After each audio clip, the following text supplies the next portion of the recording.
It's not the fact that they lost. In fact, the game isn't even over yet. There's 5 minutes to go here in the third. But it's the fact that they lost like this.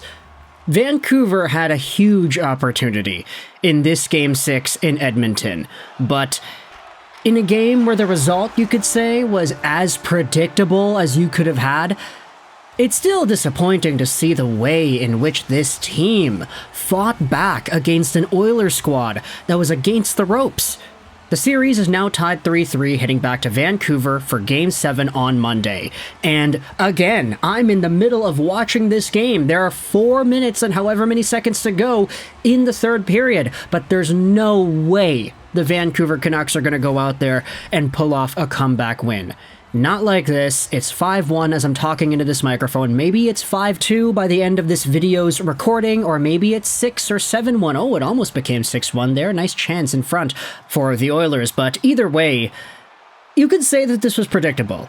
I mean, heading into the weekend, a lot of Canucks fans, a lot of Oilers fans were sort of insinuating, hey, this is going to be a Game 7 series. This is going to be tight down to the wire. And sure, while many analysts, I think the ESPN crew, had the Oilers winning mostly in 6 and 5, only very few had it going to 7, and only one person, Ryan S. Clark, said that the Canucks would win in general, let alone winning in 7.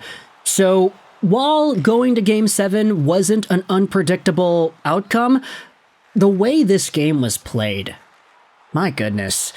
The Vancouver Canucks had, 10 shots at the start of the third period? 9 shots even?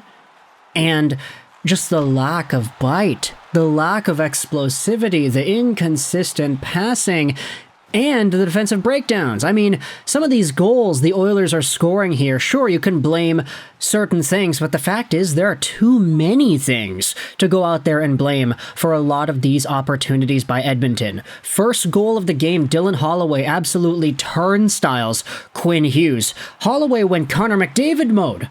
Good for him, I didn't know he had it in him, but man oh man does that goal sting. Second goal scored by Edmonton. We're going to completely skip over the Hoglander goal for now, but second goal scored by Edmonton to make it 2-1. This is in the second period, so at the end of the first, it was actually 1-1. The Canucks played a pretty good first 20 minutes, I would say. They matched Edmonton's pace well, etc., etc., but in the second period, this is where the wheels start to fall off. Connor McDavid goes over to Zach Hyman in front. Hyman fumbles the puck a little bit. It's in his skate. And as he tries to kick the puck back up to his stick blade, he takes the shot, it goes off the heel of his stick, it goes off of Arturs Silovs' arm, and then it bounces up and over into the net. Not a great goal to give up for Silovs, but the pass, the reception for Zach Hyman, it was kind of awkward, which is why he had a few extra moments to get that shot through in a way that surprised the Canucks defender Myers as well as the goalie Silovs. That's what makes it 2-1. And just a few minutes later, it's Zach Hyman again, who is at the side of the goal. He tries to rip a shot high, and it ends up going off the post. It rings off the bar and rims all the way back to Evan Bouchard. He then takes a long blast and scores. It goes off the post and in. It's 3-1 Edmonton. There's no chance for Arturs Silovs here. It's a Bouch bomb from the point. It gets through everybody. It's clean off the post and in. No hesitation about that opportunity whatsoever as Bouchard makes it 3-1. And then in the third period, you had a quick goal by Ryan Nugent-Hopkins to make it 4-1. And then Evander Kane made it 5-1. At this point in the game, Jannik Hansen said this in one of the games against the San Jose Sharks, but at this point when it's 3-4, 5-1, there's nothing really else you can learn about the teams at hand or about the performance. Once it starts getting away from you like that, you're done. And at this moment, look, it's 5-1 with 1:51 to go in the third as I'm talking into this microphone. The Canucks are not going to come back and win this. This was just such a disappointing game in terms of what we had seen because the Canucks can be better. They have it in them to have more bite and more shots. Rick Tocchet, they asked him about Stuart Skinner coming back, and he said he doesn't want to make it so that, this bad goalie is back in, Stuart Skinner is in. Just unload as many shots as you can on him. Don't just sacrifice offensive zone time to get meaningless shots through. But I feel like that philosophy only applies if the Canucks actually are able to get shots through, period. They didn't have any shots in this game. And the few power plays that they did have that they were not able to capitalize on, there was like one good moment on the power play where the Canucks were cycling it around, zipping it back and forth. The Boeser, Miller, Hughes trio going out there. Eventually it found itself in front for Petey, who had a wide open net, but the pass was a bit too hot to handle. He could not bury it. That was like the only legitimate scoring chance the Canucks had on the power play in this one. Big credit out to the Edmonton Oilers because, of course, they're playing with their backs against the wall. They've got their bad goaltender in once more. They needed something here, and that is exactly what they got. Leon Draisaitl, Connor McDavid stepping up to play big time after a performance where you could say Connor McDavid was essentially shut down. And I will say, heading into game number 7, there will be some controversy about goaltending, about who to play, who to not play.